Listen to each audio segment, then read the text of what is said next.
এখন আমরা আছি একজন মানবতা ফিরিয়ালের সাথে যে 10 টাকা বাদাম 50 টাকা দিয়ে কিনে মানুষকে সাহায্য করে। ভাই এটা আপনি কই আছিলেন? ভাই আসছিলাম এক জায়গায় ভাই। আপনি এটা কি করতেছেন ভাই? ভাই ঢুকেন ভাই, আমি দৌড়াচ্ছি এটা আপনি কি করবেন? ভাই এটি খাই আমি 10 দিন এলে শান্তি দিলাম না।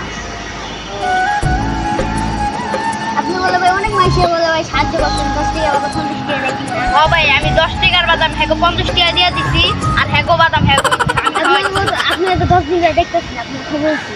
ভাই আমি 10 দিন ধরে ভাই আমি এক জায়গায় ছিলাম ভাই, 5 দিন ধরে নেট নাই।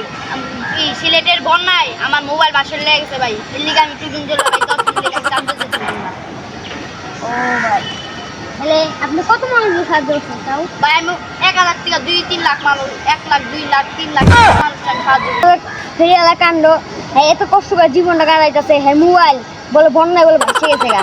আর আমাদের সাথে বন্যা এলো না, বন্যা হয়েছিল কবে আর এখনই ভাসে গেছে। তো ফিরিয়ালো না ওই যে মানবতা ফিরিয়ালো না 5 দিন ধরে ইনভাইট আপনি ইনভাইট করেন আমি কিভাবে নিয়মে লইতাছি আপনি কইছিলেন। হ্যাঁ রাখার ব্যাপারে গদ্দে দিকে মনে হয় তো আমারই যাই। আরে ভাই সমস্যা ছিল ভাই। আরে ভাই এতদিন আমার সমস্যা ছিল পারিবারিক ভাই। আমি মানবতার ফিরে লাগেছিলাম 10 টাকার বাদাম ভাই আমি 50 টাকা দিছি। হ্যাগো বাদাম আমরা হেরাই খাইছি ভাই, আপনি বুঝতে হবে ভাই। আমি হিল্লিকে এতদিন গেমে ঢুকি না ভাই, বুঝছেন ভাই? ভাই আমার মাওলানা সাহেব যাইতে দেখা আমি গেতাছি ভাই, নাই লাই গেতাম। আবার এদিকে ও ভাই ভুলেছি আমার।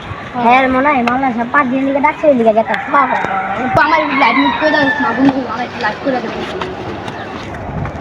হ্যালো গাইস, আসসালামু আলাইকুম। আমি অনেক মানুষকে সাহায্য করি, আমি অনেক টাকা বেশি সাহায্য করি। পরে হ্যাগো বাদাম হ্যাগোই দেই, 10 টাকার বাদাম আমি 50 টাকা হ্যাগো বেচা দেই, কিন্তু হ্যাগো বাদাম আমি হ্যাগোই খাই দিই। আপনার যদি কোনো কিছু লাগে তাহলে আমার ফেসবুকে লক করবেন। ঠিক আছে গাইস, আসসালামু আলাইকুম।